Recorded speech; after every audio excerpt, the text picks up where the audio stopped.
Оксана спрашивает, не знаю, к вам ли вопрос, но муж храпит как трактор. Куда обращаться, что делать? Каковы причины храпа? До лор-лікаря також. Хропіння – це багатопричинна проблема. Найперша причина, яку беруть до розгляду, це прохідність дихальних шляхів, верхніх дихальних шляхів, тобто лор-органів в першу чергу. Лор-лікар повинен оглянути, чи в храпуна немає викривлень перегородки, немає якихось збільшень носових раковин. Це такі анатомічні утворення з судинною складовою в своїй товщі, які мають можливість, збільшуючись, зменшуючись, в природньому стані фізіологічно регулювати просвіт. Ну, такі собі клапанці фізіологічні. І за рахунок цього регулювати зволоженість, зігрітість повітря. Так от, чи не збільшені ось такі раковини, чи немає поліпозних розростань, чи немає якихось захворювань, в тому числі алергічних, які можуть провокувати затруднення носового дихання. Чи немає новоутворень, врешті-решт. Інша група проблем – це серцево-судинні, це пульмонологічні, тобто органів дихання, легенів, бронхів, трахеї і ендокринні. Тому моя була б рекомендація в першу чергу з чоловіком звернутися до лікаря-ларинголога, щоб відкинути або підтвердивши, взятися за нормалізацію цих всіх проблем. Чому? Хропіння як звуковий ефект на початкових стадіях – це лише заважає членам сім'ї. Якщо вже підключається ефект зупинки дихання, або такий термін, хто інтернет гортає час від часу, то зустрічав, респіраторне апноє, коли під час храпіння зупиняється дихання на кілька секунд, до десятків навіть.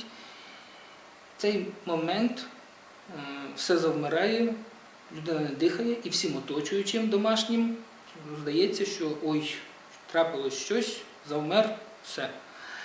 Так от, в цей момент, в момент апної порушується серцево-судинна діяльність, порушується мозковий кровообіг, і все це тягне за собою низку різного роду досить серйозних порушень в майбутньому, якщо це вчасно не усувати, ліквідувати. Тому не сам факт хропіння як таковий пацієнту безпосередньо дошкуляє, як наслідки, які за ним можуть потягнутися. Тому, пані Оксано, з чоловіком обов'язково відвідайте лор-лікаря. Чому кажу з чоловіком? Бо більшість питань не йде до пацієнта, а до членів сім'ї. Як хропить, а він же цього не чує. А як ви відноситесь до цих рекламні такі штучки, антихрап, які щось там на носа одягають і все, чоловік перестає хропіти? Воно працює чи ні? Якісь кліпси антихрап, наприклад? За кліпси нічого не скажу. Різного роду плівкоутворюючі спреї, які зараз були на ринку, які при зрошенні на слизові оболонки глотки піднебіння стягували ефект стягування і зменшували ефект провисання піднебіння, власне, і тріпотіння піднебіння на потоках повітря носоглотки і спорожнини рота одночасно, і створює цей неприємний звуковий ефект. Так от, стягуючий ефект на якийсь час діяв і допомагав частину ночі спати.